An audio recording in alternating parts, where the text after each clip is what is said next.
Okay. So with that, let me get started.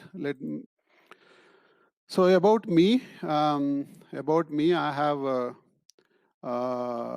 20 now. I have started my career in 2012. No, sorry. I started my career in 1998. It's been a 22 years. You know, I started with the VLSI itself, 1998, and subsequently I worked in synthesis, STA, even little bit of DFT. I worked in the first company itself. Subsequently, I went to US and worked in the synthesis STA. There again in a synthesis space, synthesis, a little bit of STA and DFT as well. With Cadence in US, in India, I've started with Qualcore. In US, I worked with Cadence, and back to India, I worked in Cadence again. And I came out of industry in 2011. My last job was Cadence industry. After that, I found some need to do in the VLSI space.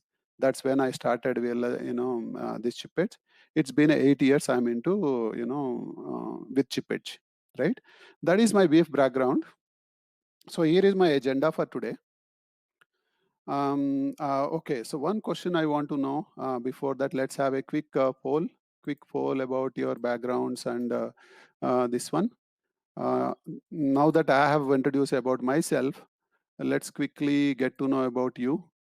What is your qualification? Please answer this poll.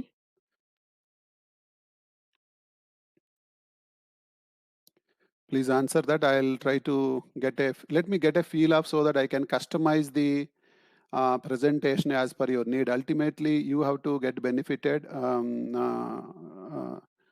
the session, right? Okay. So half of BTech and half MTech, right? Okay. Now, are you pursuing your studies, BTech or MTech? Help me understand. Okay.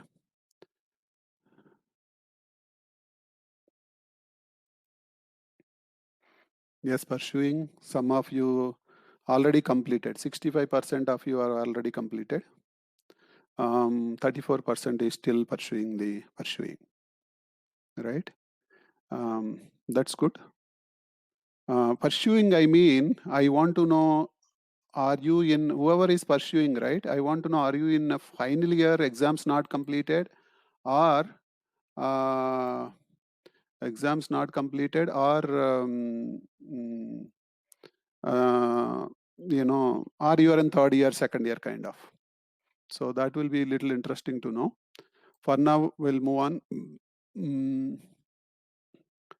And from which city you are attending today?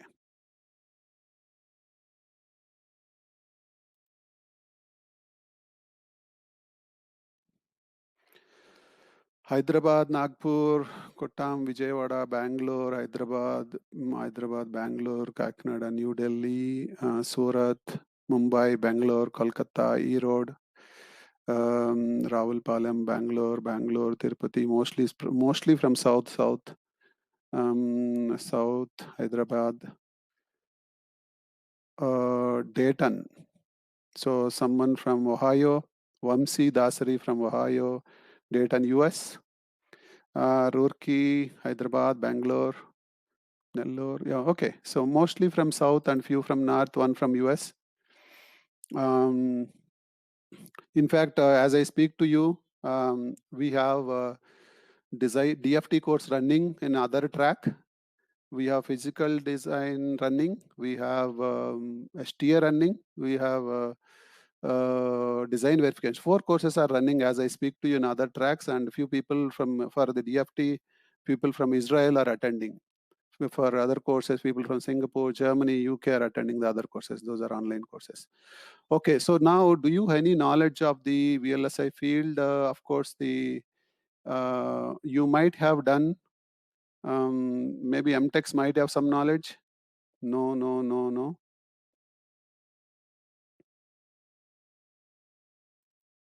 Mostly no.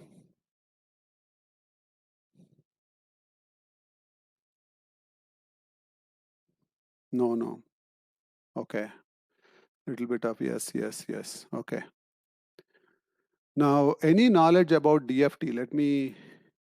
Do you have knowledge in DFT?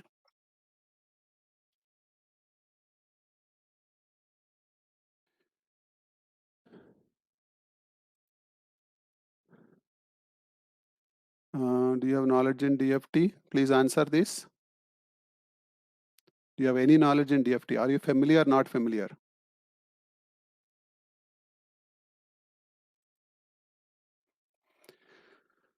No, no, yes, good to know. Basic idea. Some people have yes, yes, little, at least, good to know. Few yes. I'm posting in MTech, but didn't know much. Okay, so some of you have knowledge, some of you are not having knowledge. That's okay. So with that, but I'm assuming that most of you don't have much knowledge. I'm assuming that. So I'll be. Then I think I will skip the. Um, Assuming that most of you, right, whatever academic knowledge you have in DFT, because I know the MTech level syllabus of most of the, some of the universities. I think none of the universities DFT is covered extensively except a subject or half a subject. Not definitely, I haven't seen, specialized any university much specialized in DFT. Maybe, I'm not much knowledgeable. So it is not in India at least. So here is the agenda, overview of VLSI. I'll give very brief overview because that is at least you know what is VLSI, and introduction to DFT. DFT I'll try to spend a little more time. Okay. Need for DFT in SOC design flow, DFT methodologies, techniques, career opportunities for DFT in VLSI industry. COVID-19, I'm sure some of you want to know what is the COVID-19 impact on VLSI industry and job opportunities. I'll try to cover the, answer my perspective a little bit on that. With that, as I said, I have too many slides, a good amount of slide. It will comfortably, I need half a day for this. So, but however, I'll walk through the slides and skip wherever it is I need to skip in the interest of time, because I need to complete in 1 hour 15 and keep the last 15 minutes for questions. Application of electronics, I think I just want to understand, any one of you attended, any one of you attended last session, last webinar? Have you attended Chipet previous webinar 2 weeks back? Can you quickly answer to me this? Please answer this. Please help me understand. That way I can skip. Because this is, this is for DFT. I'm sure some of you might have attended last week's session, previous 2 weeks back, and some of you might join, some of you might be new. Accordingly, I have to skip some content. That's the reason. No, no, no, no, no, no.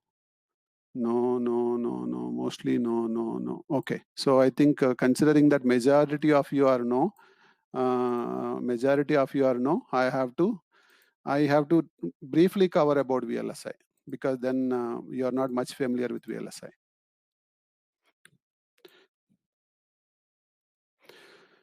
Okay, so application of electronics, of course, as an electronics engineer, ECE engineer, VLSI engineer, you know what is the different applications. By the way, whoever are attended last week's session, 2 weeks back session, you have to bear with me. I will be repeating few slides initially.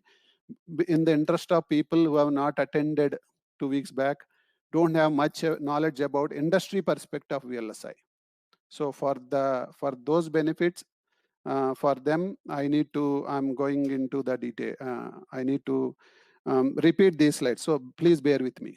Those also, some of you are familiar with DFT. Please you have to bear with me, because I am considering that you are not much familiar with DFT, because I have to keep everyone in mind in covering the topics. Application of electronics, I don't need to mention now. Electronics is the backbone today across the world. If it is running today, it is the backbone across the world now. Though world has stopped because of the COVID, because of the electronics technology everywhere as the backbone of every sector, be it you name every sector, be it telecommunication, be it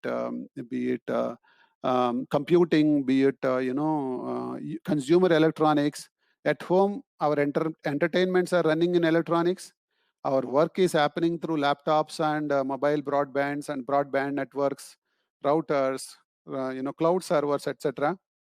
And so literally, except the we are even though we are locked down, literally with the technology we are still connected with the technology. That's the beauty of it. So literally, electronics is the backbone, which we can't deny. You name any sector, including a toy, you have electronics. You can't you name anything without electronics. That is life is difficult now. Without mobile, life is difficult. Let's take a mobile now, for example. If you just take a mobile, right? You see, let's see the different components in it, right? If you tear down, means open a iPhone, these are the different components in it, right? There are companies who tear down and share who is doing which component used for which from which company. And out of this, the points that are highlighted in blue are the chips, something related to semiconductors and chips. So whether it is audio chip or processor or flash memory or touch screen controller, Wi-Fi chip, all these are VLSI or semiconductor chips. Rest could be display, rest could be a battery or touch screen and all that. But these are the for these are the key important components of a mobile. And for that matter, you take any electronic gadget or instrument, you will find significant number of chips in it. I mean, and these chips are the heart of that device, without which it doesn't function. So semiconductor industry, those who are familiar, right? You may be knowing only VLSI, but industry is called semiconductor industry. Worldwide, if you say VLSI industry, you don't find much. If you say semiconductor industry, you will find a lot of content in it. So semiconductor industry is the collection of companies engaged in the design and fabrication, which means you only design a chip and you get it fabricated. Your role ends there. So let's say Intel. Now Intel processor, i3, i5, i7, i8. They only make chips and supplies to HP or Dell. They don't sell the laptops or sell the desktops or servers. No, they only make chips, processor chips. AMD similarly, processor chips, server chips. I mean processors for consumer, for servers. Qualcomm mobile processors, Nvidia graphics processors. So all these are semiconductor companies. So as I said, semiconductors is the backbone that is empowering in the cutting edge technology, which is the backbone of all technology used today. So another example is Snapdragon, Qualcomm, which we are using in most of our mobiles. This is one example. And these are done mostly, including in India. Many of the Snapdragon versions of the chips are completely done in Bangalore or Hyderabad. I mean, their India offices. So out of all these semiconductors, if you talk about, so out of all the technology, electronics is the backbone. And out of all the electronics or VLSI, the MOSFET is the backbone. Everything, literally you name any device, any chip, MOSFET is the the component used, device used. That because of the revolution, the happening or miniaturization, which means shrinking transistor length year on year, every 18 months, as per the Moore's law, is the cause for this, for the growth and advancement of this semiconductor technology. Hence, year on year, more transistors in less space, more frequency, high frequency, less power or more battery backup. These are the trend which continues year on year, at least I know for 22 years, but the industry is there for 1960s onwards. 1960 means 40 plus 20, 60 years onwards, the industry is running. Within the 60 years itself, it has changed a lot. This is a fabrication technology node. I think this is the CMOS fabrication technology, because ultimately it is fabricated in CMOS technology. And those this is where the Moore's law is applicable. Every 18 months, I'll not go there. So currently industry is at 10 nanometers, 7 nanometers. Production is happening at 10 and 7. Some companies even are working at 5 also. So it depends on it depends on their product line application, whether they are working for automotive chips or server processors or handheld like mobile processor. That depends on which technology they'll be using. So the design flow, typically how they will design, software architect, system architect proposal. Let's say you want to, Qualcomm is coming with the 5G chip. They come up with a new product and identifies what should go into software, what goes into hardware, and hardware device team defines the microarchitecture. Then RTL coding starts in Verilog or system Verilog. Then they do the verification, synthesis, physical design, physical P&R or physical design, physical verification, final layout, and tape out. So then once all this design cycle is done, then they'll send to fabrication, and parallelly software team develop drivers, application code, and then the chip comes to the comes back. I mean, once the tape out done is means the chip is sent to foundry, and software team develops the drivers and application codes parallelly. They integrate into the chip. Once the chip comes back, when the board level, they do the testing, and if it works fine, they will go ahead for mass production. That's a typically, if any problem, they will fix the bugs or issue and they go for a respin. This is the ASIC design flow. This is the same thing. Here is the within chip design flow, or whether you call ASIC or SOC. It used to be called ASIC, application specific integrated circuit, which means if you are developing a chip for a mobile of 5G technology, it's called a 5G specific chip. If you are developing a chip for a toy, they will design a chip for a toy. If you are a chip for a server, it's a different chip. A chip for you name anything, right? You name in any application a separate chip. So application specific. Yes, it has evolved into SoC, system on chip, in the last 2 decades or so, 2 decades. So here is the flow. I think they start with the specification, then RTL coding, then verification, functional verification parallel. Then they do a synthesis, and then DFT work starts. Sometime little bit with synthesis. Then after some other things happens, after synthesis, then physical design, then sign-off checks, then go to fabrication, then from fabrication to package and testing. So this is the typical chip design flow, and each is a specialization in the industry. So so things happen at a different abstraction levels. Though you work in a code level or system level, but ultimately it changes into gate level, circuit level, PMOS and MOS transistor level, ultimately MOS fabrication level, MOS device level. So this level of abstraction is there. It's so complex. Industry is complex. Technology is so complex. Hence, they expect smart engineers. Hence, they don't mind paying high salaries for these smart engineers.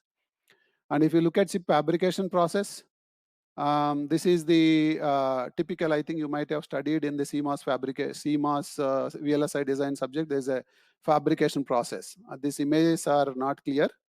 But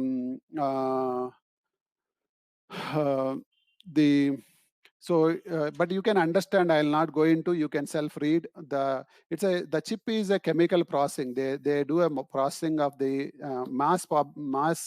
mass fabrication of the chip. It will be done in a foundry or a fab. It will start with the polysilicon and then crystal pulling, wafer slicing, and etching, and so many other things. Right? You are familiar with this. So there is a process. There's a very complex process. Chip manufacturing goes through in a fab. But after that, a chip comes out, the wafer comes out, the dice comes out. They cut it, they test it, they put it in the they cut it, and then they package it, and then ship it. The chip. This is the process, right?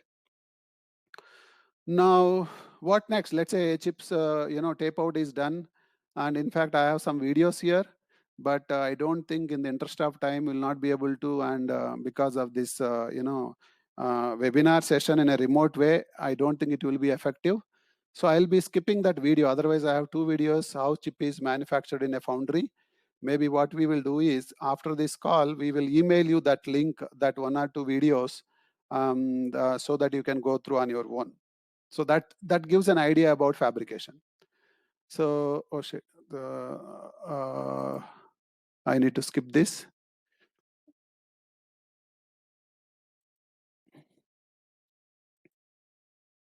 Okay, so let's say chip is manufactured, right? Ultimately, whatever electronic VLSI chip you make, it has to be fabricated, and the fabricated chip comes and it will be integrated into the board, and then the product is packaging is done, and the product is released. So we are talking about chip level. Is the process of manufacturing error free? May not be, right? Any manufacturer you take, whether you take you take any manufacturing, anything that we buy, whether we buy let's say a clock or a TV or a laptop, anything, nothing is 100% bug free, including any softwares. Though Intel, though Microsoft, it sometimes hangs, the Windows hangs, or any application, whether it is software, hardware, nothing is 100% error free. So there's some defects will be there, bugs will be there. It is software. Hardware, yes, there will be some errors will be there. So the process of manufacturing is not 100% error free if it is in a VLSI, semiconductor manufacturing. So there could be defects in silicon which contributes towards the error introduced in the physical device. What if there is a defect, right? There could be a defect in that, how do you identify that? What is the consequences? How do we identify that defect? That what we will be interested in. Let's say these are defects in silicon, right? Ultimately, when we talk about CMOS process, and silicon is the raw material is used, and with the CMOS, that's a base, right? Then in the then layer by layer the processing is done in the chemical processing and different step processing, which we have discussed in a few slides. It will be done. Now in that, when there's micro level, nano level, now it's a nanometer. Nano means the micro nano, right? Nanometer, 10 power 9 minus 9 of the meter. At that micro level, which is thinner than air, human hair, what if there is a small shot, a dust particle falls under two adjacent metals, the way it is shown here, right? The way it is shown here, this is a shot. A small dust particle will cause a shot. A small itching, if the chemical itching means removal of certain metal, if excessively is done, it will cause a open. And imagine what could be if the metal two wires are shorted, if the one wire is disconnected. It's a problem, right? So this is a little zoom in pictures where you can see here some there is a shot, there's something got burnt here, something, a small particle is landing onto adjacent wires, here again small particle. So these kind of things at a micro nano level even cause a defects, and things are done at a highly clean environment, highly clean, much cleaner than our hospital, the surgery theater, operation theaters, multiple times higher than this one, right? Because even dust, they cannot afford dust. How to find the defective parts, right? So let's say a DUT, a die comes out of the die. Once the fabricated, the die is taken out, and then you have to test that particular chip at that die level. So you apply a stimulus, you check whether it is passing or failing. If it's pass, yes, chip is pass. Fail, yes, there is a defect, right? Now so testing and diagnostics, what is the difference, right? You might have heard at least verification, functional test, logic verification, at least you might have known. You might have done verification using Verilog or VHDL at least, if not system Verilog. So you might have so functional testing is meant to verify the functionality of the design for which it is designed for, right? So let's say you designed for a mobile, then you need to verify whether it is receiving signals properly, it's making calls or not, whether it's able to, Bluetooth is working or not, Wi-Fi is working or not. That's a functional verification. But now, if you want to test a structural testing, how do you test the manufacturing defects, right? The manufacturing so that is using structural testing. The manufacturing related defects are found. That's called structural testing. So this is not functionality. It's only about to detect the manufacturing defects. And the diagnosis comes under DFT. Is all about if something failure, if something is failed, what is the cause of failure, right? If you don't find the cause of the failure, you go for another round of manufacturing, you will get the same chip. Again, there is a possibility. It could be that there is a design issue. It could be manufacturing issue. It could be both, right? So diagnosis is about probing further for the cause of the failure. So functional test, right? So so what's the functional test you do? Let's say you are a verification engineer and you want to test, let's say 64-bit adder, right? Using Verilog, right? Then you will write a test cases for adder, 64-bit adder. Let's say here is the adder on the left side, and right side is a carry some circuit. This is a 64-bit. Of course, the same circuit, this is 1 bit. I mean, the right side is 1 bit, then 64 units instances are required if you want to have a same 64-bit adder, right? Now, left side is adder with 2 inputs and a carry and sum and carry. Right side, if you look at, for structural testing, what we will be testing is the only possibilities in a circuit are for failure are either it is a short or it's a open. The short is called as a stuck-at fault. Stuck-at means it is shorted. Open is called as stuck-at 0. So there are 2 types of fault: SA0, SA1. Stuck-at 0, stuck-at 1. So any net or a node will have a two possibilities, either 0 or 1. Now, if you look at here, each net, if you look at every cross SA0, SA1, you have a 2 possibilities for each node, each net. So total for this adder circuit, for this sum logic, you have a 10 faults. Only you need to test 10 faults. For carry circuit, for this carry circuit of a adder, you have a 17 stuck-at faults, because imagine how many nets are there, right? You have each one, which each cross is a net. It could be a stuck-at 0 or stuck-at 1. So for this circuit, there are 17 stuck-at faults are there. So total, if you want to analyze the functional versus structural, vectors, let's say for the 64-bit adder, 129 inputs are required.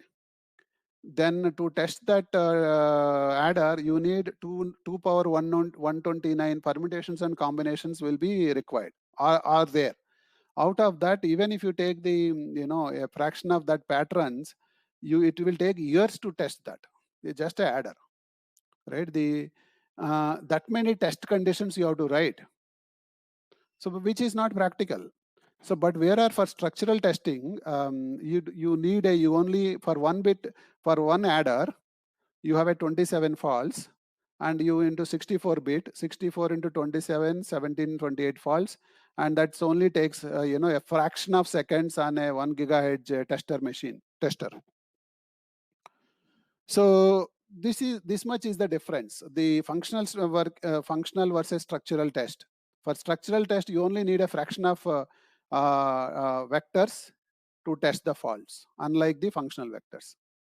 Let's take system on chip, SoC. So which has a chip, typical chip will have like this. You have a digital logic, you have memories, digital logic like, digital IPs, glue logic. You have a memories like RAM, ROM, you have memories. Then you have input, output, these are inputs. These are the inputs. These are on the periphery, these are the IO, input output pads. These are the ring, right? These are the input output pads. analog blocks. This is analog block, this is analog block, etc. So in a SOC, you have analog, digital, and memories, input, output, and all these are in a hierarchy, communicating to each other. Now, how do you test this? How do you ensure that each node, each transistor, each net is manufactured correctly or not? How about the interconnectivity of them? How about whether these IOs are input outputs are manufactured and connected properly or not? So that's a challenge. That's a challenge. We are only talking about manufacturing testing. So DFT is about it's a technique of adding testability features to the IC design. Design for test. So which means it's a design work. It's not a testing work. Please note this. It's not a testing or verification work. You are designing to test the chip after manufacturing. So it's a design work. It's a cream work, not the testing work. Testing is done by test engineers after the foundry. So so it's not testing, it's a design work for testability, for detecting manufacturing defects after chip is fabricated. That's the purpose. So it's a design work. So it's a technique to adding testability feature to IC design, developing and applying manufacturing tests. So you will develop the you will develop and apply that manufacturing test. So you develop at this stage. The manufacturing test helps to separate defective components from the healthy ones, right? So the whole purpose is which one are correctly manufactured, which one have failed. That's a purpose. So that's the only purpose of the design for test, shortly called DFT. Why so much importance for DFT today? I think it's not today only. I'm seeing it for last 25 years, 22. It is always, if chip is there, it has to be tested. Right, the way it has to be functionally verified, the way it has to be physically designed, it has to be tested after fabrication is done, right? So it's nothing new, it is there always, but only thing is with the increasing shrinking manufacturing nodes and increasing complexity of the chips into billions of transistors in a design, it has become definitely more and more complex. It's one of the top concern for the design, and it's integral part. Any chip without DFT engineers, you can't have a chip design without a DFT engineers in that project. No, and DFT is it's an unavoidable important step in the process, without which they will not manufacture. I remember in my first company 20 years back, I used to simulate for the fault coverage, test coverage, fault coverage. Functional vectors, I used to test how much coverage is coming. We used to get 80, 85. Our foundry SMOS that time, they'll not accept if the fault coverage is less than 85. So we used to write additional vectors to get that 85 number. But nowadays, the TSMC or any fab, TSMC, UMC or Global Foundries, they will not accept any chip without if you provide less than 99% of coverage. They will not accept. So that is the requirement. Hence, imagine every node in the design should be tested. So what is the DFT goals? High degree of confidence during testing, and the high degree of confidence, right? Because if you don't test it properly, right? What if it fails? What if it fails in the if it fails in the field? And see, if your mobile stops working, that's okay. Either they will refund you if you are under warranty, or you will purchase a new one. But if it is in a critical applications like healthcare and aerospace, commercial aeroplanes, now that what is that Boeing some Max, right? Some plane. I think still that planes are down grounded. They haven't launched that planes for last 2.5 years because of one particular model. 2 crashes happened for that particular model. They couldn't. Maybe they have found. I don't know. But they were still testing for last 1.5 year. Or the company went into bad shape just because one model has failed in the market, in the field. And all customers grounded that the Boeing model, so Max model. Imagine one product failed, they have a huge financial complications, because no airplane, no airlines want to take risk of running that plane and taking the risk of passengers and being sued and bankrupt. So that costly mistakes will be there. So hence a high degree of confidence is required in the testing. And test cost reduction. When you are producing millions of chips, you need to reduce the cost. You can't test, it has to be the least minimum. In cents, there is a very minimum.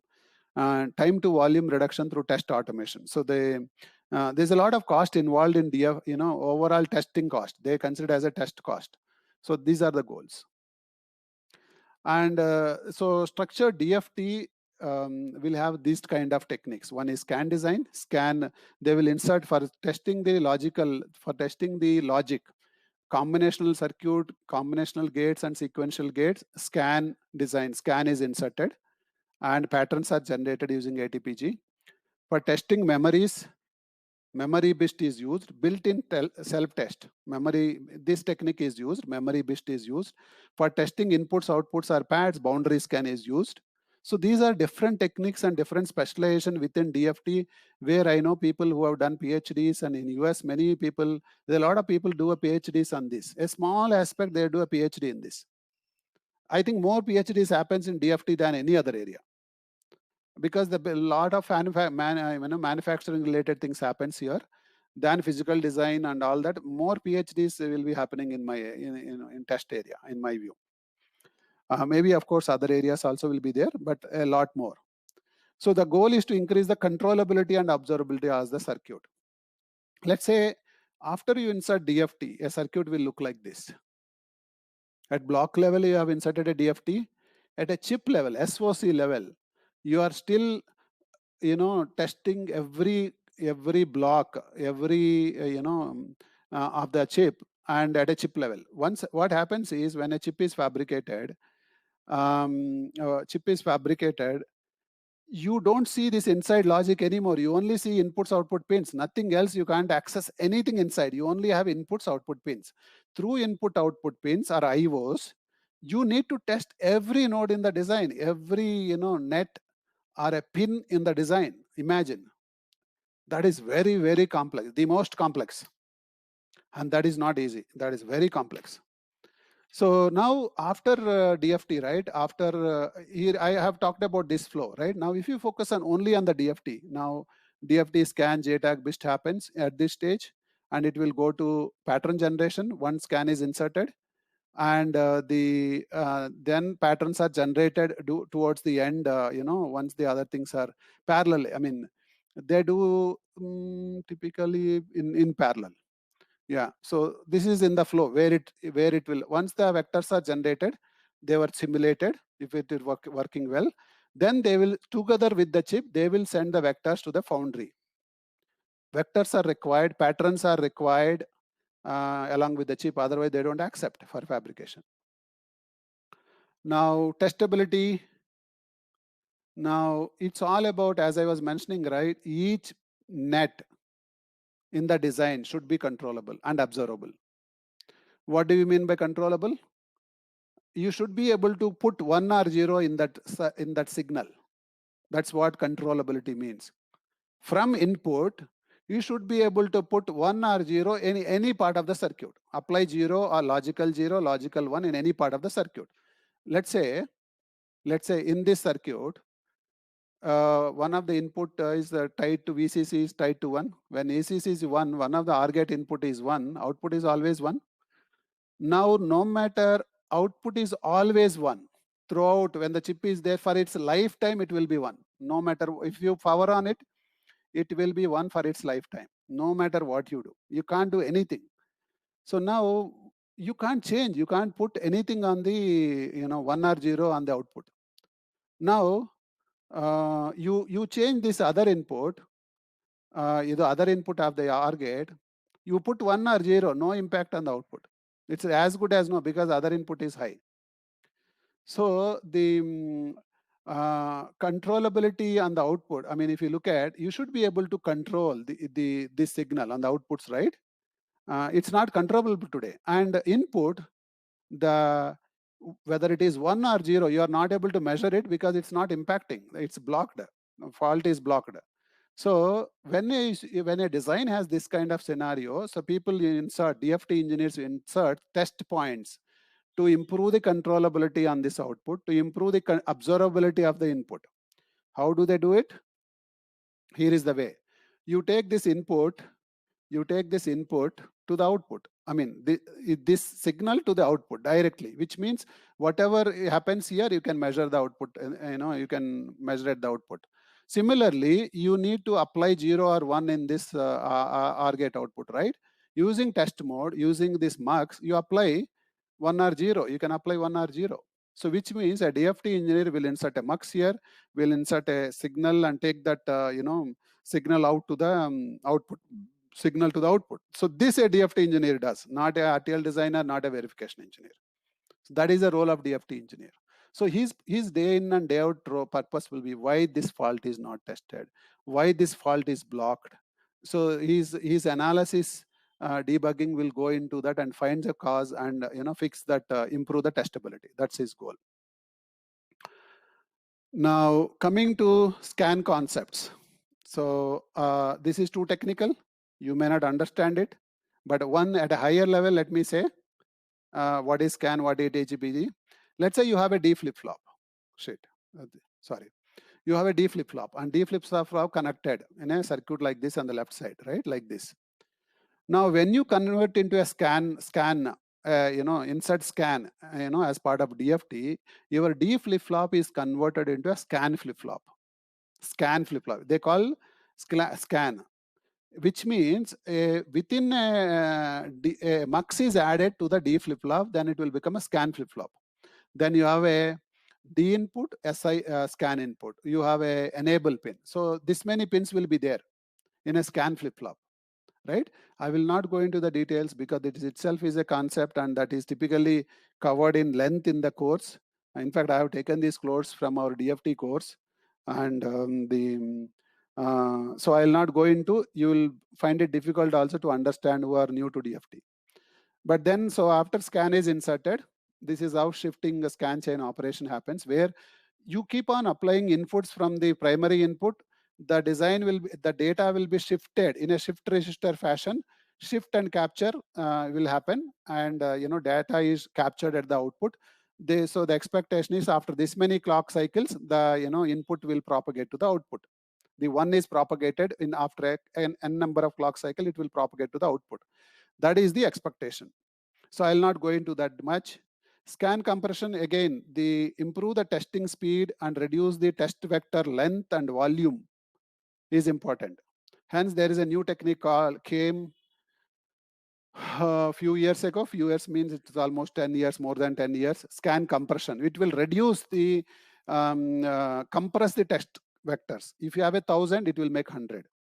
If you have 1,000 patterns or test conditions, it will make 100. Something like the certain ratio will be there. This is another technique, another specialization. There are separate tools for it. So there is a scan insertion is part of it. Full scan versus partial scan, I think it's too much to discuss at this stage. That's again a design decision. As a DFT engineer, this is your role to decide which can be, whether you want to go for full scan or partial scan. I'll skip that because it will definitely difficult to understand in a short time. Once you generate patterns, you will simulate like this. You will test how are the patterns, simulating, and whether they are passing. So you have two types of patterns. One is stuck at pattern, and there is at speed pattern. Right? For the patterns. So that's at a higher level. For your information, I'm just showing so that because these are literally the slide contents. There are one or two people in this one, who have who have done the course, and I could see them join. Those are the content from our DFT training course. I have just taken from them. That's also day one slides, not further slides. This is diagnosis flow. Now within each DFT will be like this. Your nature of DFT engineers work will be like this. DFT compiler, this is one tool, Synopsys tool. After DFT compiler, you insert scan and you tend to Tetramax ATPG for pattern generation. Tetramax ATPG is very costly tool, Synopsys tool that we also Chipedge uses. Then after that, you send the patterns to ATE tester for to see if there is data is failed, chips are failing or passing. Then diagnostics, Tetramax diagnostics, where it will analyze the cause of failure. So that's a diagnostic flow. Not many people are good at this. Only few people are good at diagnosis. Now coming to JTAG. So that's JTAG means boundary scan. Some of you might have heard JTAG. If you heard about it, it's also called boundary scan.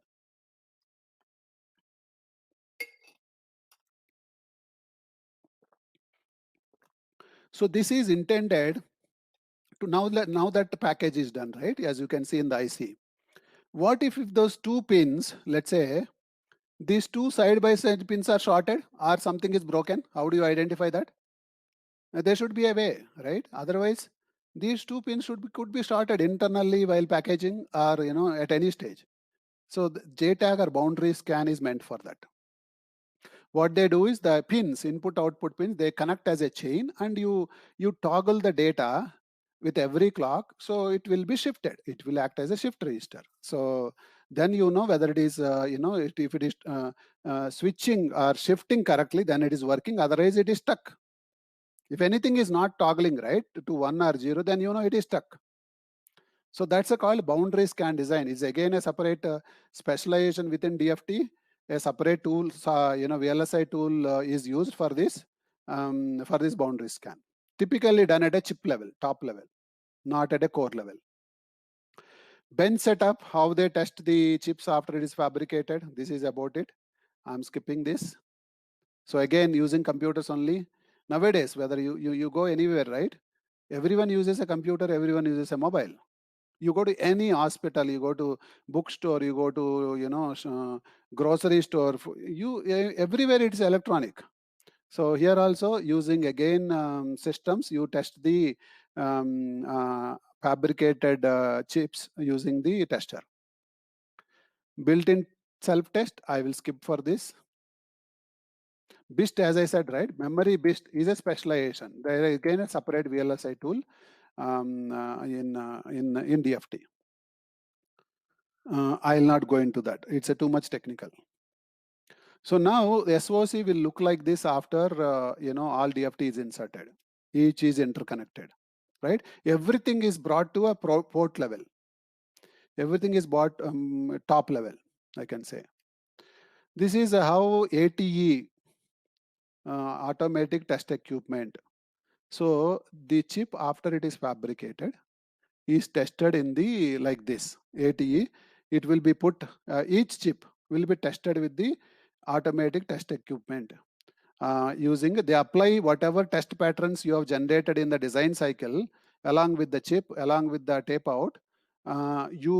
Those test vectors are applied on the chip. If the responses are passing in the below, right? In below, you apply the input here, measure the output, they compare if the response is same as the input. If it is yes, pass, else it is fail, pass or fail, pass or fail. So they keep testing every chip like this. So this is called in VLSI industry or semiconductor industry, this is called ATE engineer or post silicon engineer. This is one type of job typically. And every company, majority of the big companies, Intel or AMD, Qualcomm, they will be having ATE engineers. Not many, very few, because they outsource that work to the testing companies. TESOLVE is the biggest company in India, or I think in Asia also it seems, where they test majority of the testing, testing of this. There are many engineers and who are specialized in this testing, right?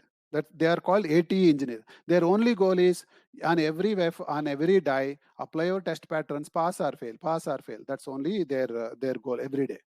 And there's some process around it also. So a typical tester will be like this. Maybe this I was informed. I have never got a chance to see it because India very few have testers. Mostly I was informed they are in Singapore or Taiwan, etc. There are few technical terms, and we are coming towards the end of the this one DFT technical stuff. Defects per, now let's say you're tested, right? You're tested with the tester, testing equipment, ATE machine, ATE equipment. Now, how do you know? I mean, how do you measure the quality of your manufacturing, right? So there are two terminologies here. One is defective parts per million, DPPM. How many parts are defective out of a million? 1 million, how many are defective? So they measure this way. And yield. Yield means out of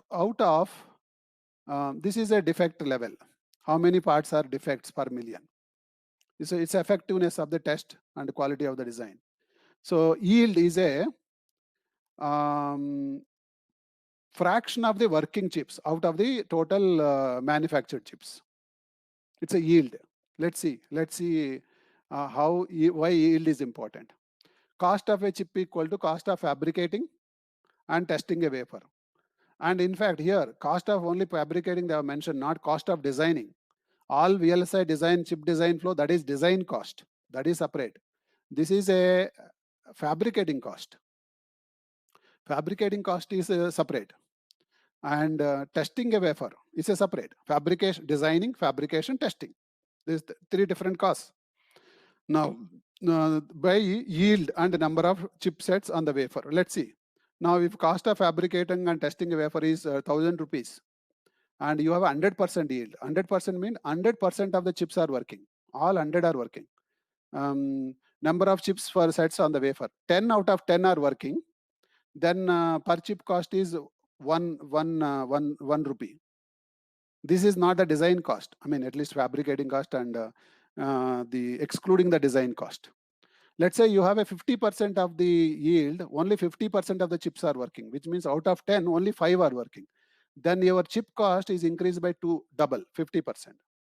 So imagine, so the more the better the quality, less the chip cost. So hence they can't afford the any yield typically should target for very high. That depends on the how mature is the technology, and the companies measure that way. How mature is the technology? How that shows the less defects per less yield, high yield and less defects. Let's say these are the wafer and these are the different dies. In a wafer, these are the different dies or in chips that are fabricated, and green ones are good, red are faulty. Now you can see in the left side, wafer yield equal to 20 to 12 are working. And here it is, wafer yield is working by this one. Right side is more, yield is more. Left side is less, right? So more working, better the yield. That's how they measure the quality of manufacturing. With that, I am done with the overview of technical thing. Let me take a look at the technical questions once, and before going to career aspects, opportunities, job opportunities. If it is most of the questions are job related, then I will hold that to hold.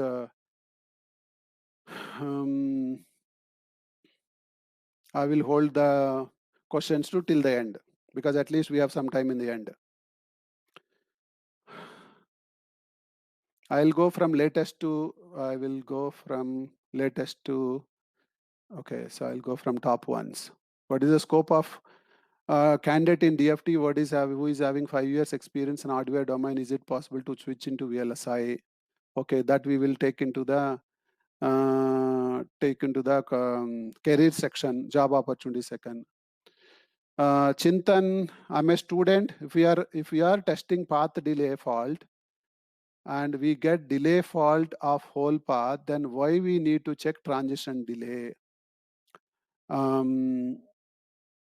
If we are testing the path delay fault, we get delay fault of whole path.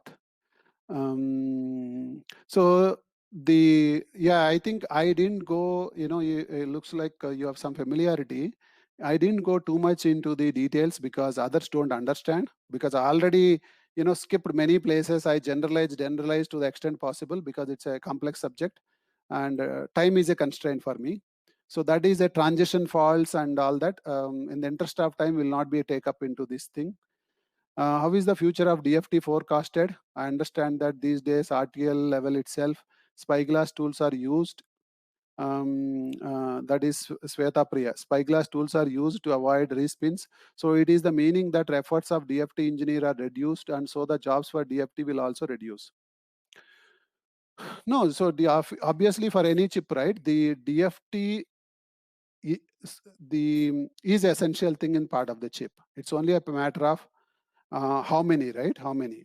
So the more and more, improving the quality of this one. Spyglass tool again is only a Spyglass tool is only again helps at the RTL level, but that will not significantly reduce. So compared to DFT, compared to RTL design and physical design, DFT engineers, number of DFT engineers will be less.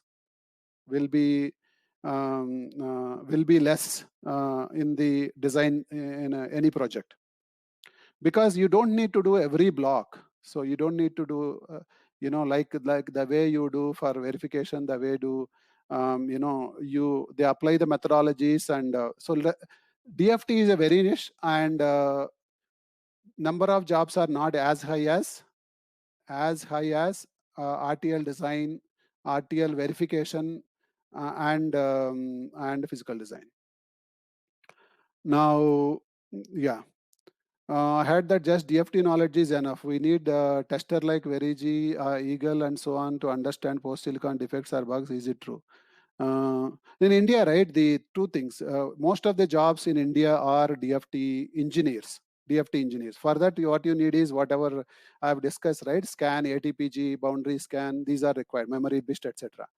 But on the other side, whoever want to go to tester side, the post-silicon jobs are there, where TESOL and other companies, even Intel, other companies have few jobs in the tester.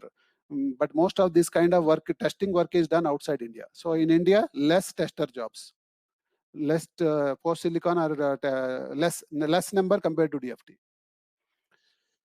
What is the chances of exploring low power DFT field in the industry? Yes, like any other field, low power is also every DFT engineer or every physical design engineer, every verification or any engineer in the VLSI, you need to be aware of low power. So it's a knowledge need to have. So that reminds me that ChipEdge is coming up with a low power courses. First time you don't find that anyone in the training industry. Low power design, low power verification, low power implementation. So 3 courses we are coming up. This is for industry people only, where they have to be a verification engineer, they have to be a DFT engineer, they have to be a PD engineer. It's a must. It's a industry experience is a must for that. So very soon we are announcing that courses. So all low power series, top to bottom. Can ChipEdge support and guide PhD students with required knowledge and required supporting tools a part of his or research work? Sorry, I think Sweta Priya research work. Sorry, we don't have bandwidth to support the research work. We only have enough, for the course work, etc. Is STA knowledge required for DFT? I think some knowledge of STA is required. Yeah, at least some knowledge is required. DFT is a complex area. With that, I'll stop and I'll switch to, I'll come back from there, and I'll come back from there, and we'll take the questions again after these career opportunities. Career opportunities for DFT in VLSI industry, right? I mean, this is an area, okay, there is, okay, that's about DFT. So how are the opportunities? This is a general slide, how to pursue a career. Of course, see, before DFT, some of you are completely new to VLSI. So hence, I have put few slides on VLSI, general VLSI. So how to pursue a career in VLSI? Some of you are BTech, some of you are MTech, right? At least some of you have done, BTechs, you want to pursue in VLSI. MTechs, you want to pursue a career in VLSI, and you have joined some MTech college where now either that has, helped you to get if that has helped you to get a VLSI job, most likely you will not come to this session. Mostly, typically, right? Let me come back here. So typically, Venkat, yeah. your slide is not visible. Oh, Slide. is not Yeah. visible. Sharing is Yeah, yeah. gone or screen share. You have turned off video feed, seems. Yeah, you can enable. Okay. Thank you. Thank you. I think looks like it is. Thank you, Madhavi. Yeah, okay.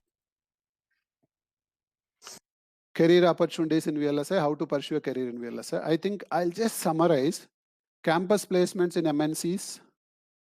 Let's say most of the MNCs are hiring interns from the premium campuses, IITs, NITs, IIITs, BIT, VIT. BIT means BITS, Manipal. I mean, there may be other colleges I'm not listing here, but they have a tier 1, tier 2, and they typically go to these campuses. These include Intel, Qualcomm, Broadcom, all these companies. This is one route.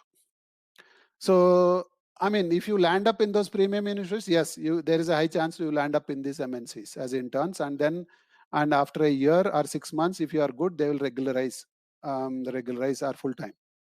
But if you are from non-premium institutions, then again, no VLSI job. Again, you will be required to take, some other way, some other alternative route. Same is the case if you have done masters in, if you want to do masters in US, Europe, etc. Same is the route. Internship and then full time. That's a way with MNCs. US or any other country. Campus placements into VLSI service companies. So HCL, Wipro, Sankalp, they go to service this goes to campuses, tier 3, tier 4 kind of this one, where they hire and put through internal 4 to 6 months training, and that's another way you enter VLSI. If you do not fall into any of these categories, either in the premium institutes or you don't get in a service company, then the job-oriented training from VLSI training organization is the third option available to pursue a career in VLSI. Now, the typical VLSI training, by now you might have done all that analysis. I'm only summarizing. So typical courses are either 4 to 6 months, or placement assistance after the course completion. Salary range 3 to 12 lakhs, depending on whether it's a service company or product company. Need to choose right course as per your interest. You need to choose a right course. We will see that later, which is your interest. Choose right organization or institute, depending on where you want to do course, which course, placements, and all that. So how to choose a right domain in VLSI, right? I think though I'm just walking through, few of the general things, and then I'll come to DFT again. At your level, right? I mean, this is at a graduate level. You have a digital electronics, you have HDL, programming, which includes HDL and CMOS devices, electronic, analog electronics. These are some of the subjects. So some universities may have a different, more detail, more also. But these are some of that at a undergraduate level.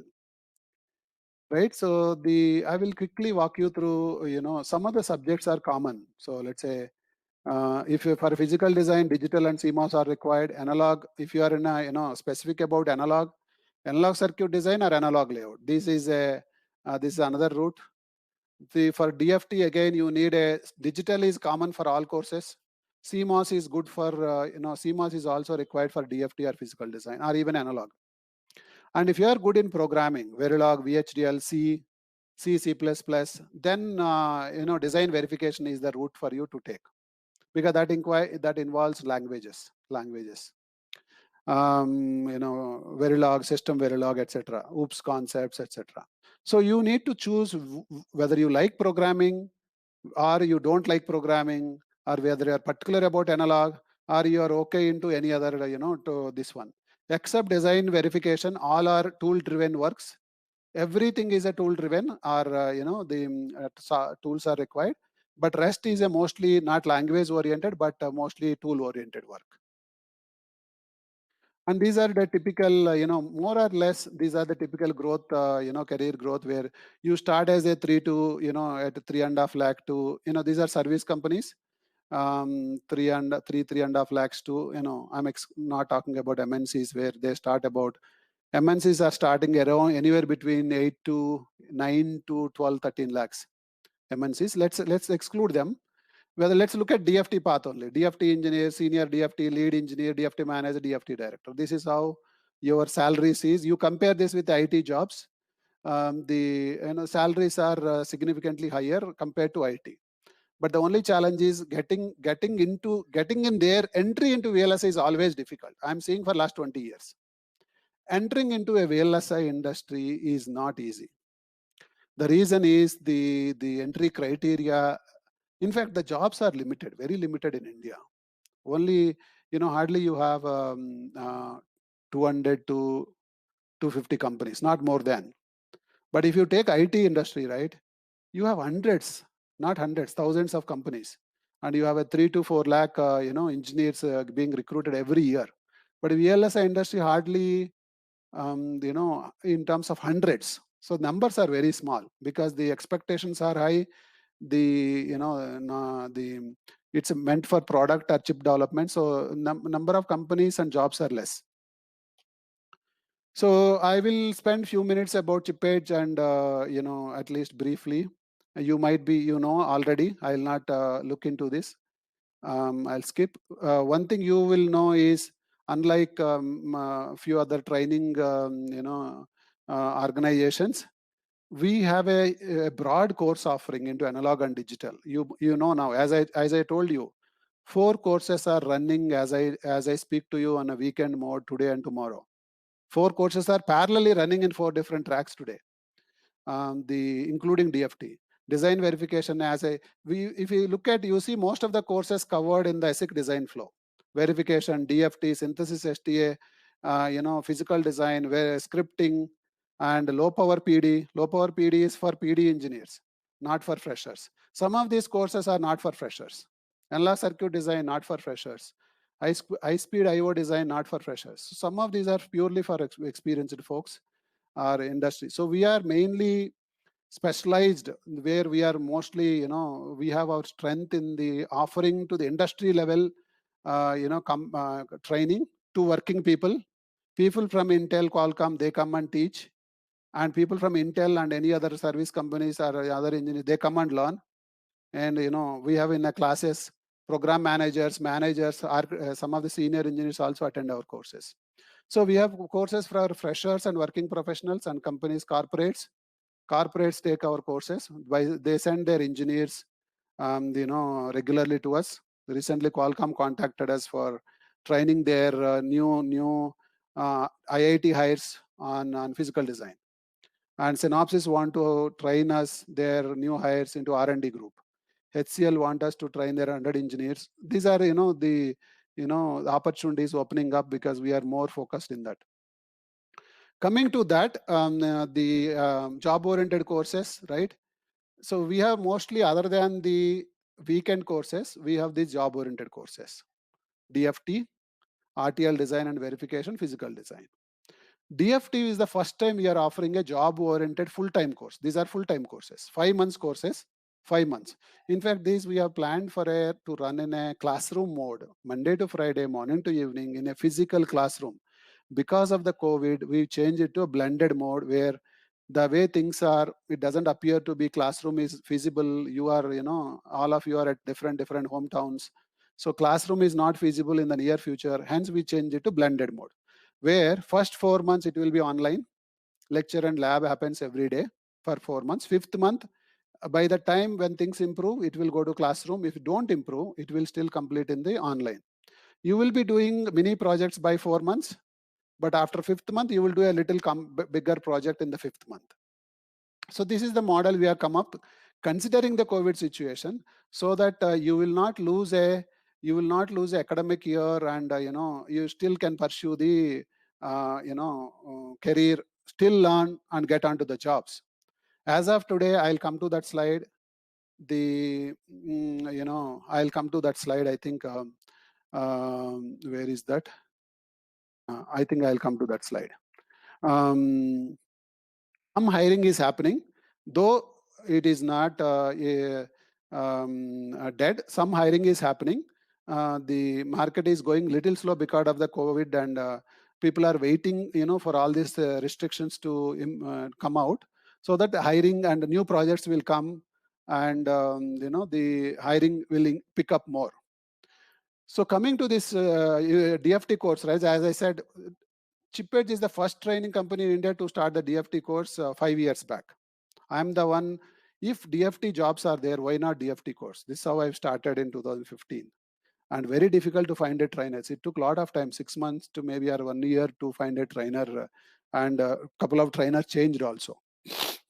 So far 15 batches completed, 16th batch is running now in online mode. Companies who hired DFT training engineers from ChipEdge in the last 5 years.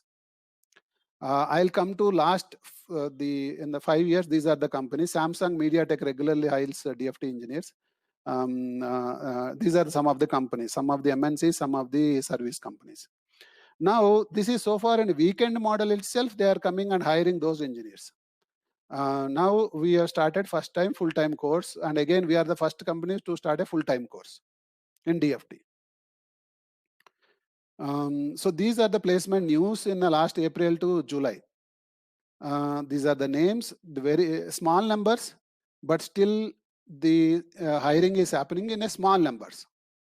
So it is not dead. It's not zero. It's completely, market is closed, no jobs at all. It's not like that bad. Because the electronics, as I said, they can't stop like that. They have to work on the new chips. That chip will come after a year, 1.5 years. So as of now, the projects are still going on in VLSI. And the industry is saying because of the China impact, more projects are either run that are more projects are get expected to be diverted to India moving forward in next 2-3 months. That is the talk. That is the talk. As you are already seeing across the India, there is a trend or talk that other businesses, other industry also likely to come. But chip industry is a lot of dependency on China. And hence there is a talk that some of the India will grab some of that market, even in a chip design space. So that projects are expected to increase. Of course, industry, the hiring in general is going slow even before COVID also, to be frank enough. Because of some not starting of new projects by Intel and few other companies, because they will have their internal things. So we are only expecting that more hiring has to expected to pick up. So these MediaTek, out of these Synopsys, MediaTek, these are the MNC companies. And some of these, one of the Synopsys, some of these hirings are, the MediaTek hires as a contractors, others as a full-time positions. The MNC salaries are right. I mean, 12.5 lakhs, at least the whoever are hired for the MNCs. Blended learning model. So the way I will summarize this quickly. This model, what we are planning to run this year, only one batch we are planning to run this year, and this next 1 year we don't have any batches. Only one DFT, one PD, one DB batches. Instead of classroom in Bangalore, we are just changing the mode, flipping the mode to virtual. That's it. That's the only difference. Syllabus, duration, model, trainers, everything is same. Tools, labs, everything is same. Instructor-led online classes. You will attend the live sessions, including labs, 5 days a week, Monday to Friday, 5 hours per day, 9:30 to 1, lecture and lab, 2 to 4, again lab practice under, with assistants, lab assistants. So like it's your classwork, morning to evening, for 5 months. So we are not compromising any syllabus, anything. We know what and there's a limited batch size of 40. So, we will only take 40 and we'll, for the batch and closed. So that's going to be our model. All sessions will be recorded, which you can access later. Our uniqueness is, our USP or uniqueness is, all trainers with solid experience in LS industry. Some of our trainers are even 20 years. Some of our trainers, our DFT trainer is 20 plus. He is handling, multi projects in a big MNC company. Synopsys tools, we are partner of Synopsys. Synopsys enabled us, and courses are designed by, here it says physical design, but all courses are designed by respective experts. And all our courses are typically have 70% of the time on labs, 70%, not 50-30. Including projects, if you look at 70% hands-on, you learn less theory. And placement assistance for all the full-time courses. Now we are giving placement assistance only to full-time courses, not weekend courses. Weekend courses are typically attended for working people, not fresh and freshers. We don't recommend. The reason is that depth is different. Here 5 months we go day by day, morning to evening, but weekend it's only weekend, and we teach any advanced level, and freshers sometimes will be difficult unless you are very sharp.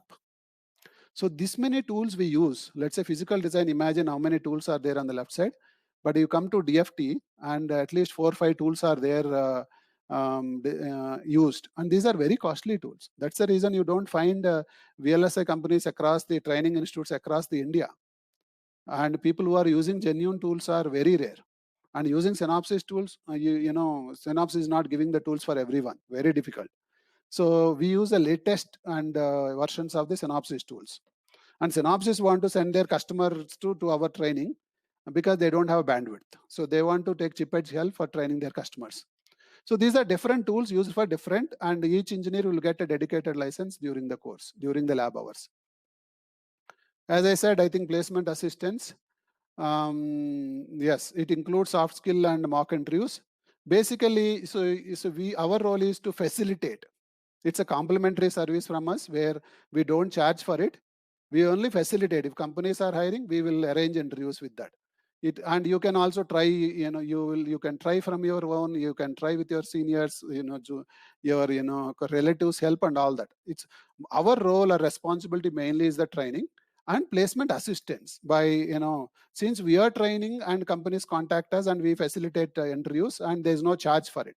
It's a complimentary thing only. And we offer arrange soft skill training, mock interviews also, to fully prepare you for the industry level, you know, hiring requirements and skill requirements. And this year we have some of you have asked for an integrated internship option. For MTech students, you have a 6 months internship requirement. We have mixed with our course where 5 months you will be a course. 6th month, if you are interested, you can sign up for one dedicated project, 6th month. Then you can use that project part of your MTech final year project, and we'll be giving an internship certificate. I mean, first 5 months you will be part of the course. So that way you are learning, you are getting a project part of your MTech coursework, you are getting an internship certificate, and it will enable you to try for an industry job through our placement assistance or your you know, your sources. Who can join this course? I think this is one question many of you might be having. You should be 2019 or 2020 pass out only if you are a fresher, whether it is BTech or MTech, same criteria. If you have experience, any experience, electronics, teaching, IT, you should have experience. That is another thing to look into. If you are experienced, better do a weekend course, not you know, not do a full-time course. Course fees, design verification. Earlier, all these are regular fees. 1,90,000 is our regular fees. This year, because of the COVID and online model, we have reduced to by 35% to these costs. DFT is a 65,000. And for our courses, there is a money back guarantee in case if you don't like the quality. Within 15 days, if you don't like, I mean, you can sign up and your fees will be refunded. There's a admission process is purely by written test and interview. The reason is companies conduct written test after, you know, to filter the candidates and interviews. Similarly, we only admit candidates who are suitable for VLSI training, who are suitable for VLSI field. With that, I am done. I think in case any of you are interested for the upcoming batches, one we have 10th August, we have 7th September. In case if you are interested to any of these full-time courses, either DFT or other course, and this year, you can contact our sales team, our admissions team through our website, through these numbers, or these are available in the website also. With that, now I'll quickly go to the questions. I will try to answer most of your questions from where I have stopped earlier. Okay, so is STA knowledge required for DFT engineer? Yes, some knowledge is required, I said. VLSI is a complex subject. I mean, DFT itself is a specialization. If you are a DFT engineer, right, lifetime you will be, you have enough complexity to handle. You don't need to, go to RTL design or verification or physical design. I have never seen a DFT engineer changing to physical design or physical design coming to DFT. Very rare. Not easy because there are a lot of complexities involved.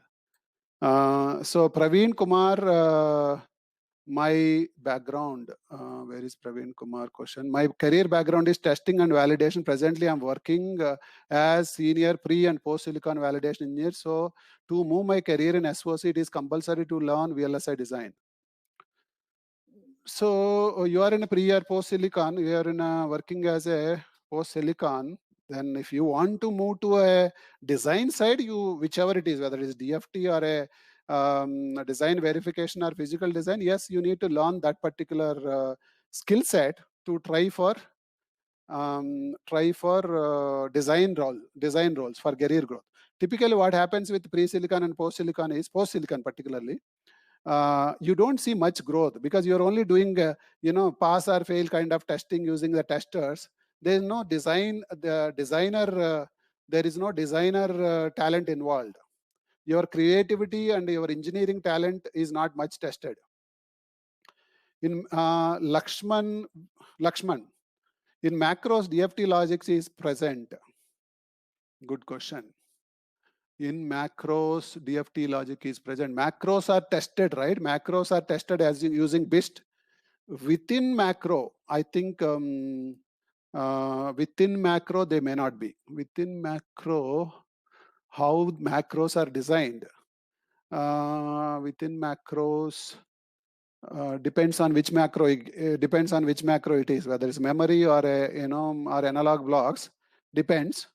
But those macros are tested using if it is memories, right? They are tested using memory BIST logic. Since I am not a DFT specialist myself, I don't have a correct answer for that. I'm not exactly sure. But very good question, which means you have some familiarity with the DFT, a decent familiarity. Can a fresher get opportunity for DFT engineer without any training? Yeah, you can get a training, but the point is who will hire, though you can get into a DFT, provided if any company hires from the campus and you are there from the campus batch, and they, after training, put in you DFT. But after training, they may put you into RTL, physical design, DFT, or any domain layout, any job, any project which is open, they'll put you into that project. You may get your preference or not. But one thing is, can you get into the a company from campus is a question. Then there is a possibility. Other option is nowadays, without training, right? The companies are not ready to invest 6 months of time to train you and with their cost.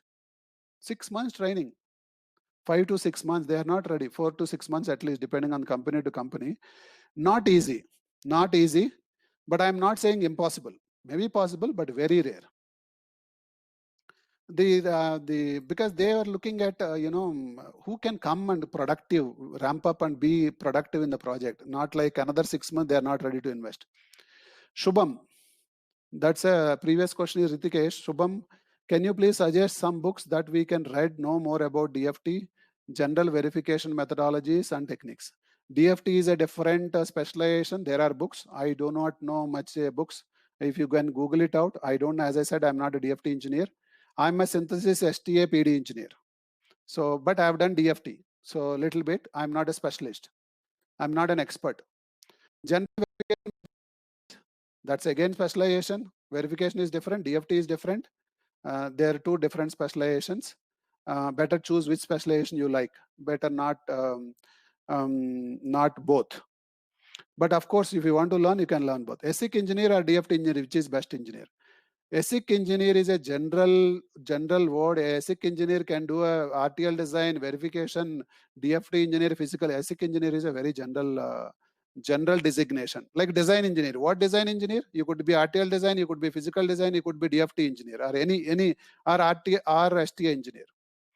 So ASIC engineer or DFT engineer. So that's not related. It could be those two are not related. What are the skills, Neil Shah, what are the skills that you have known before going to DFT? What are the skills that you have to know before? Yeah, that's what I'm saying, right? You need to know the DFT concepts. What is testability? What is controllability, observability? What are the different faults, types of faults? I think I haven't talked about, because this is not a technical types of faults, types of patterns, types of, there's so much, that for us it's a 12-week course, 3 months course in a weekend model, 5 months course now, full-time model. Now, all details will be discussed or covered in that course, where you need to learn the techniques, and using the tools, you have to insert scan, you have to insert generate patterns, insert boundary scan. So using the tools, using 4-5 tools. So you can make it easily if you are trained. Otherwise, will be difficult. It's not easy. It's not that straightforward. I'm not saying impossible. You can still try it out. But companies typically prefer little trained, so that they can be productive in less time. What are the skills required? Ideally, right, some of you have done MTech. After you do MTech, at least in the campus, you should have learned any of the specialization, maybe DFT, maybe RTL design, maybe verification, maybe physical design, maybe synthesis or STA. But unfortunately, none of your universities have this kind of specializations in depth as per industry requirement. Ideally, you should not land up in a training organization to learn these skills. College should teach. You have VLSI tools which industry doesn't have. Tomorrow you join any service company, whatever tools you have in your college, none of even one license will not be available except MNCs. It's not easy. Very costly tools. Why the fees are high? The other reason is why fees are 60,000, 70. The tools are very costly. Recently, we have taken a big loan to purchase those tools for 1 year from Synopsys. Though they gave a highly discount. Though they gave very high discount to support us, still we can't. We went for a big loan in a bank, that much costly. That's the reason you don't find VLSI training everywhere. In Chennai, you don't have a good VLSI. Whole north, you don't have a good VLSI training organizations. In south only, few in Bangalore, few in Hyderabad, few places, few are there. So it's not easy to get tools and get the right technical people. I think in the interest of time, I have to wrap up. I think I have a few more questions. I'll try to answer these 2, 3. What are the skills required to become a DFT engineer? What skills do require by company? From, as I said, right, they will ask what you learned in DFT, what you know in DFT, what tools you have used. And for your information, the tools is in DFT, Mentor and Synopsys are the leaders. If you get trained in one of the tool, either Synopsys or Mentor, they expect one of these tools. But tools are secondary, but at least they expect you a strong fundamentals. Strong fundamentals on digital, strong fundamentals on CMOS is a basic requirement. You go to any VLSI job. And good aptitude, good logical thinking are a must. And for DFT, you need to know the DFT concepts, DFT methodologies, DFT techniques. They thoroughly grill you into the concepts. How much you understand by scan, what happens in a scan, what happens in a fault, how many patterns will be there for a circuit, how do you detect this fault? They will. These are the questions that they will ask you in an interview. So what is the difference between full-time and weekend course? Full-time, go in a slow pace, step by step, because there are freshers, everyone is a fresher. It will go, slow pace, same topic will be explained in detail, etc. Weekend, it will go in an optimized way because people are experienced and they learn quickly. So weekend, same topic will be, weekdays, same topic will be taken up for a week. Weekend, it will be completed in 1 week. So that is the difference. Again, the Sweta Priya is asking, what is the low power DFT certification coming up? Sorry, low power DFT is a too much specialization. We don't have plans to do a low power DFT. We don't have, no, that is a small thing. Where that, if at all we give that, we'll not give low power DFT, right? There is a less scope, to offer as a course. We only have a low power implementation. Even if we offer that, definitely normal, without knowledge of a DFT engineer, difficult to understand, hence less scope. Hence low power DFT, there is no plan. One has to be industry experienced or research from any of the premier institutes. I'm working employee. Are you providing, this is a Pardasarthi, are you providing the recorded lecture so that I can listen in the evenings of every day? As of now, we don't have, but in future recorded versions are coming up for all the courses. So stay tuned. Most of the courses you will have, but only lectures will not help you. You need labs also. But how do you learn on your own is a question. But that is a possibly one variation is coming because we are getting requests from industry also. So in the next few months you will be coming, you will be seeing it. Fees regulations for weekend. I think fees related, please check with our learning advisors. They will provide you all details. Ritikesh Deshpande, as I have industrial experience of 10 months as an intern, to change the domain from standard cell to DFT, do I need to get training? No, it depends on what area, Rishikesh. 10 months intern experience you have, change the domain to standard cell to DFT, right? Yeah, if you have experience as a standard cells in 10 months, then they will consider you for related standard cells, layout, standard cell design or layout only they'll consider. But DFT, I don't think they will prefer you. The reason is you don't have exposure in DFT. I think, if you want to change to DFT, need to take training. Otherwise difficult because it's a complex subject. But if you want to get a job in standard cells, yes, go ahead and try.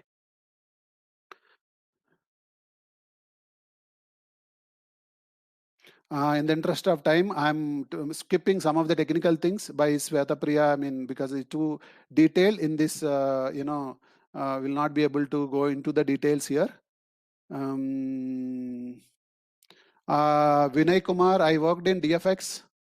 DFX, typically Intel uses DFX. JTAG boundary scan field for 1.5 years. Now I'm facing difficult and less opportunities to continue or join DFT or RTL verification field. Can you suggest how can I join DFT or RTL verification? Yeah, DFX kind of a followed by Intel, where you have a mix of verification, mix of DFT. It depends. If you like DFT, better converge to DFT side. If you like verification, better convert to. But DFX to DFT will be much easy transition. Add a little more DFT knowledge and claim your 1.5 years of DFX experience. You will have a high chances to get a job. Since you have 1.5 years experience, you can do a weekend course in DFT. Vamsi Dasari, can we get the recorded session during the training? Yes. Whether it is weekdays or weekends, now whether it's full time or weekend, all sessions are recorded nowadays because all are online now. Yes, they are available for you, not for downloading, but to view from our portal. Vamsi, Ankam, why any college will teach DFT physical design in courses itself so that students will place easily? Why any college will teach DFT physical design in courses itself? So ideally they should teach, right? I mean, if there is a jobs in DFT physical design or verification, they better cover in MTech itself. Why, if not in BTech, then ideally you should not, in my view, you should not go to a training organization. Ideally, you should not go to a tuition, right? It's extra effort, extra money also. Ideally, that's not, unfortunately, our system failed. I mean, you now MTech, right? Now, the faculties don't have a knowledge about DFT or physical design, what they will teach. Whatever subjects they only have an academic experience. They only have academic experience and they don't understand what is happening with the industry. Except in few colleges, except in a few places, very rarely in any college somebody is having industry experience, right? Oh, I'm already out of overshooted. I think I will take last 1 or 2 questions. I think there are not many, it seems. But ideally, right?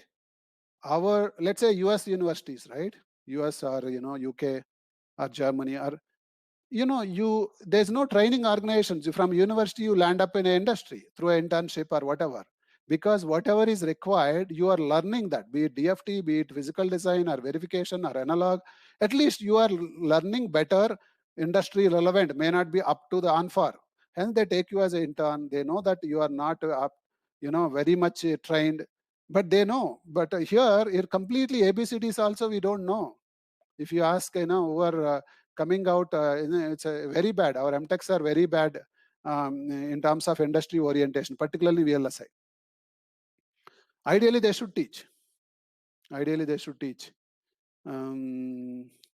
Nageshwar Reddy, my academic year was 2013 to 17, but I have a one backlog now.